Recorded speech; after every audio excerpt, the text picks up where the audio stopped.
নির্বাচনে কিছু অনিয়মের অভিযোগ নিয়ে নির্বাচন ভবনে গেছেন ১১ দলীয় জোটের নেতারা।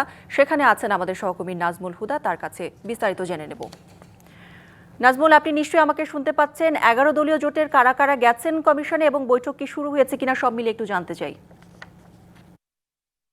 কিছুক্ষণ আগেই বৈঠকটি শুরু হয়েছে। ১১ দলীয় জোটের জামাতের যে প্রতিনিধি দল তারা আছেন, পাশাপাশি জাতীয় গণতান্ত্রিক পার্টি আছেন, বাংলাদেশ খেলাফত মজলিস সহ প্রায় প্রত্যেকটি যেই রাজনৈতিক দল রয়েছে তাদের সবাই রয়েছেন। তবে এই বৈঠকে প্রধান নির্বাচন কমিশনার এম নাসিরউদ্দিন তিনি কিন্তু নেই। আমরা যতটুকু তথ্য পেয়েছি তিনি তার যে নিয়মিত সেই নিয়মিত চেকআপের জন্য তিনি একটি হাসপাতালে রয়েছেন সিএমএইচে, যে কারণে এই বৈঠকে তিনি নেই। বাকি যে 4 কমিশনার তারা কিন্তু এই বৈঠকে রয়েছেন।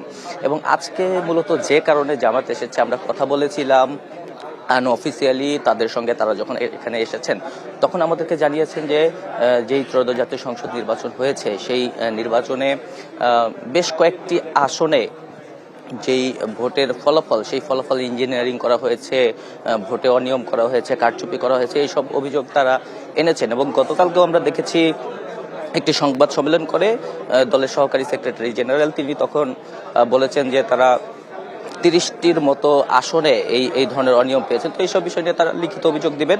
তবে আমরা একটু কথা বলেছিলাম নির্বাচন কমিশনের সঙ্গে, কিছুক্ষণ আগেই আমরা কথা বলেছিলাম।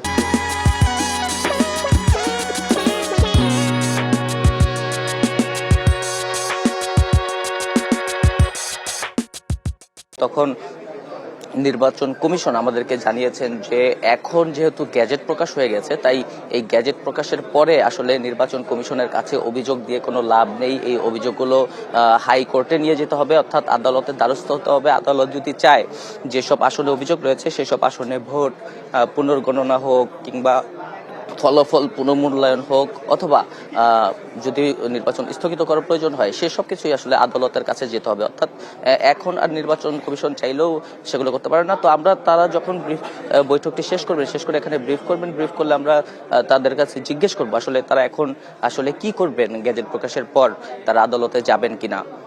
তো ব্রিফ শেষ হলে এই ব্যাপারে আরো বিস্তারিত আপনাকে জানাতে পারবো। কৌরি। নাজমুল, ধন্যবাদ আপনাকে।